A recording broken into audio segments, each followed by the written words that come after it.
2019. So what is your path forward? Thank you so much, Congresswoman.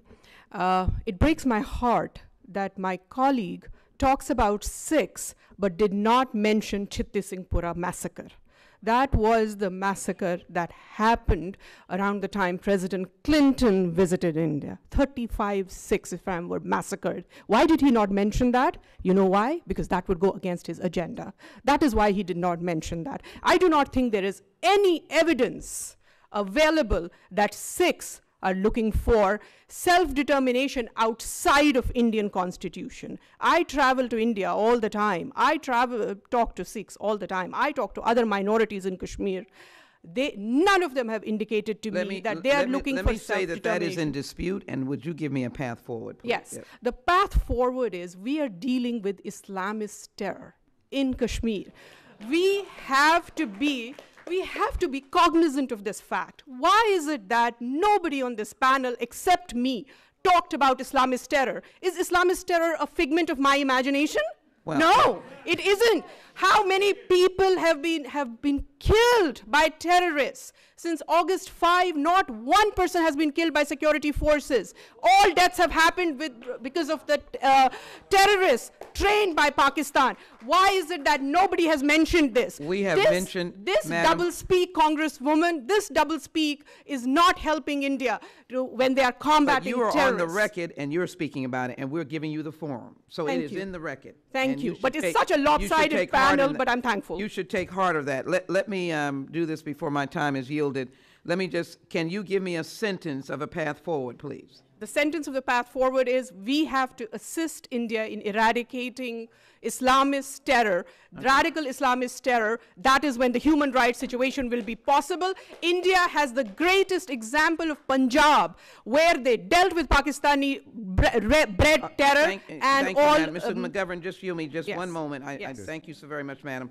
As a member of the Homeland Security Committee, we have been dealing with the idea of or the issue of terrorists for a very long time. I have come to understand, however, that to label a country with the acts of those who no one agrees with is a dangerous phenomenon. So I think the path forward— But we cannot deny that Osama bin Laden was found in Pakistan. Can we deny that? I think the path forward should be that all of us are against terrorists, and we stand with you, and we stand with those who want the human rights dignity. I do not deny you, and I cannot deny them.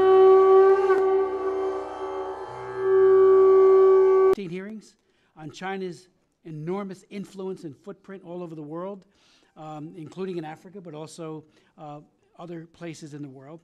And I'm wondering, you know, they have territorial claims that impact Kashmir, the Ladakh in particular, and I'm wondering what their role is now in this crisis. About Ladakh, are we talking about Ladakh? Ladakh has welcomed abrogation of Article 370, and they have also welcomed being a new separate union territory. They had been fighting for it for a long time, and after a long time, Ladakh has now been granted union territory status, which in India's term means that it is run by federally run territory. And beyond that, I think I have not seen any other issues about Article 370 at all in Ladakh at all. I mean, they've been actually granted what they wanted. May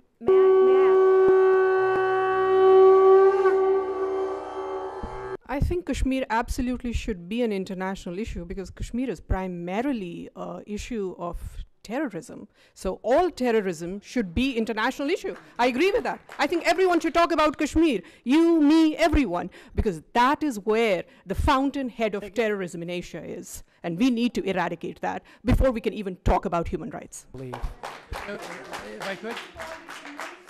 Dangerous place in the world. How are we saying that we have not read reports about Kashmir being dangerous? It's on testimony. You must know. President Clinton has called it the most dangerous place in the world. If I could ask John Sifton, what do you say about that? Sorry. Because, you know, John will know. He's been before.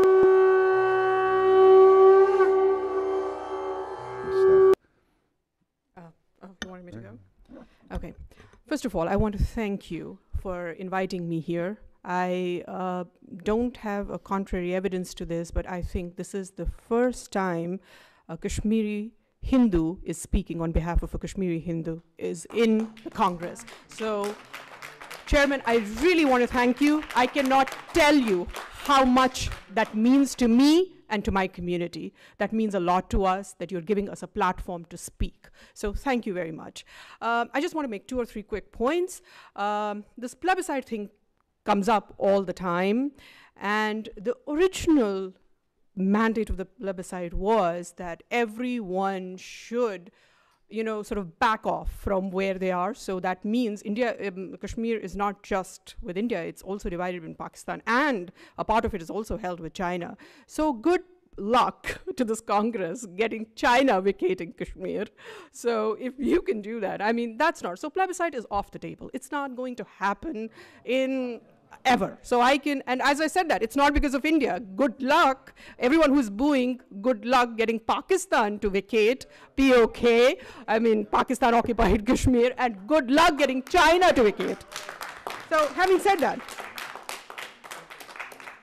I also want to draw your attention. Can I just, I don't want me to interrupt you. I just want to say we can never give up on standing for the principle that people have a right to their own self-determination. I think you'll even agree with that, so that's done.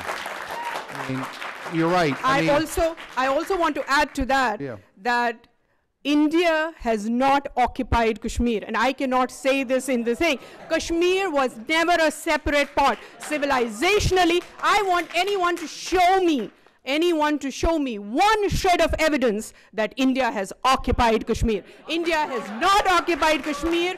Kashmir is an integral part and always been. India is not just a 70-year-old nation state that you see. India is a 5,000-year-old civilization. There is no Kashmir without India. There is no India without Kashmir. It's both ways. And I will say this at the top of my voice because this is so important to me. Having said that, I also want to draw your attention to thousands of Kashmiri Hindu refugees who are still languishing in the camps.